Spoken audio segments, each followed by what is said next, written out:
Hello, everybody. Looks like the gauge says it's empty. Let's take a walk into the kitchen and see what's in the fridge today, guys. Hello, everybody. Welcome to Gregsbeerreviews today. Let's go see what's in the fridge today, guys.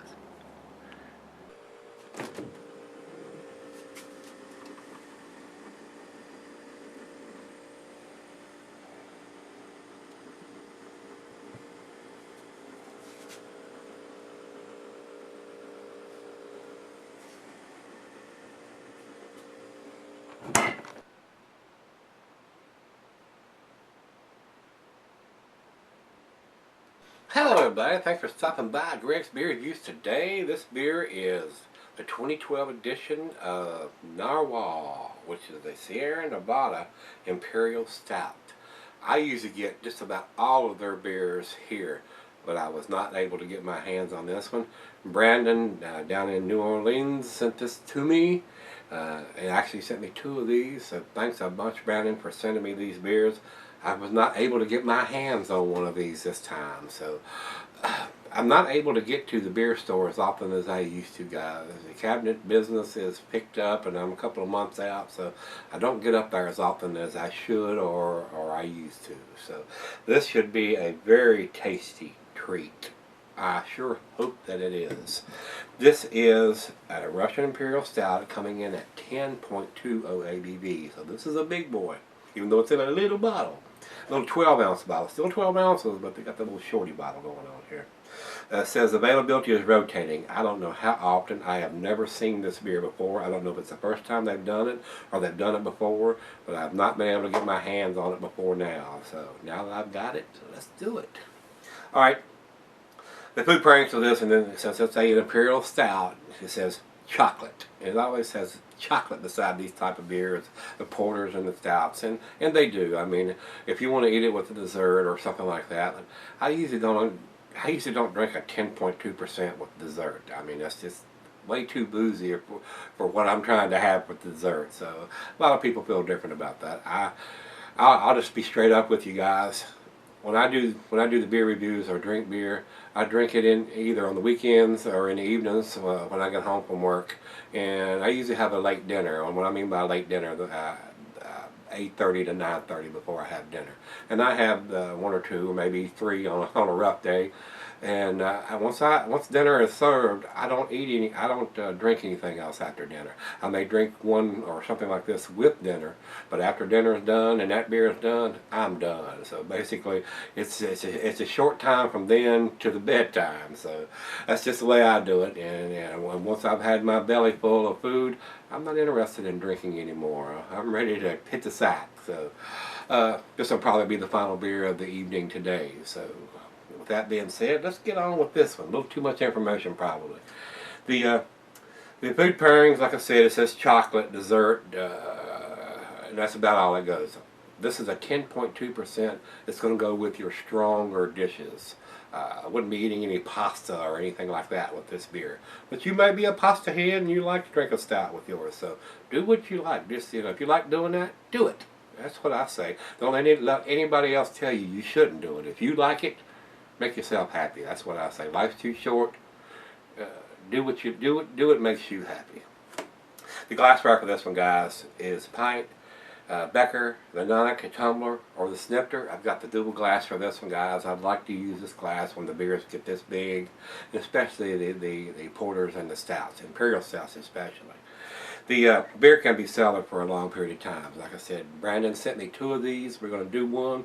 The other one's going to be cellared for at least a year, if not longer. If I can get my hands on another one next year, I may do the next one, the other one that he sent me.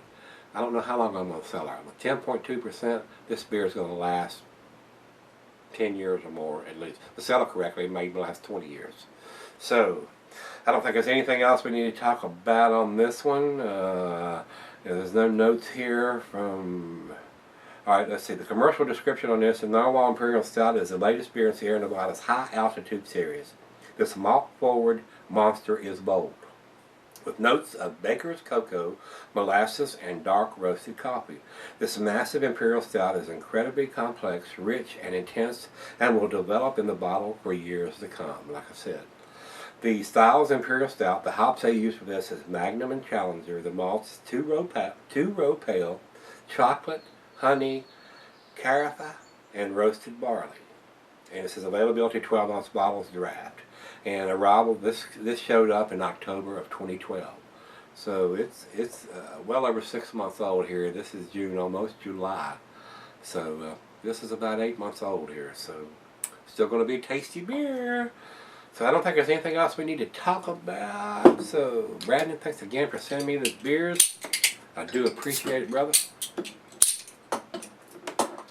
Let's get it in the glass and see what it's all about.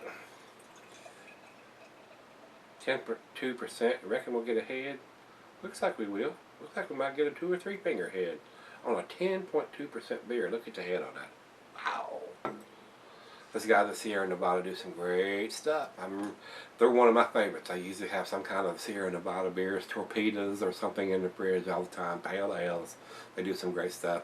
And now they're building a brewery down in Nashville, North Carolina. Hopefully next year we'll be able to get some of these that I normally can't get my hands on. So, I'm hoping they're going to brew that down there too. So we'll see. Time will tell.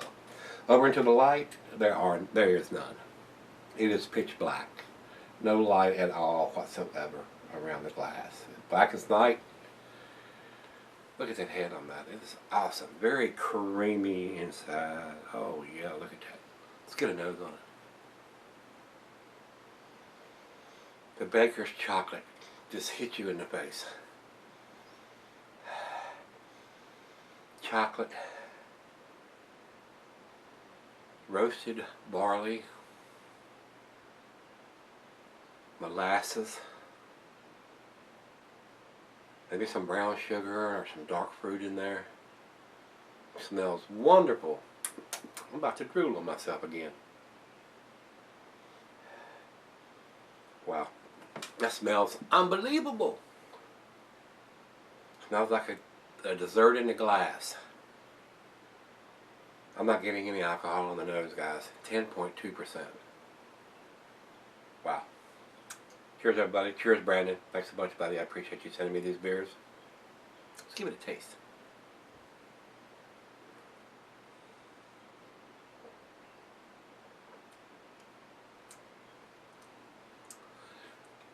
Oh, it's tasty.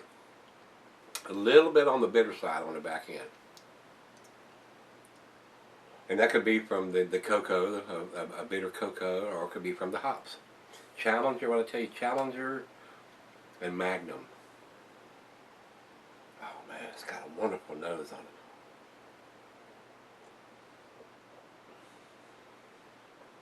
Oh, this would be a good one to have a nice cigar with. Maybe a Drew Estates Java Maduro. It's a nice chocolatey cigar. Wow, that's awesome. It's very tasty.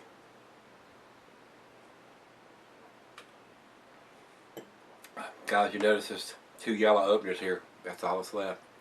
I got 10 brand new ones last week. 8 of them have already left here in a week's time. Got one going out. Had one went out yesterday or the day before, the last orange one. So these are the only 2 left. If you need an opener, got 2 yellow ones. That's all that's left. Until they're gone, I'm not going to order anymore. So, guys, that beer is delicious. Look at the lacing that is left on the glass. It's 40 degrees right out of the fridge. We're going to let this one definitely warm up and see how the aromas change. As a lot of times, especially on the ones that's this big and in the Imperial Stouts, it will get more intense, more aroma, more flavorful as it warms up. Especially when it's 40 degrees. So let's see what it is after about 30 minutes. I'll be right back. Stick around. Alright guys, I'm back. Got just a little left here. This beer is delicious. The other half says she loved it too. Wow. Very delicious, very roasty, chocolate, caramel, brown sugar, toffee, maybe some dark fruit in there. Awesome. Final chug.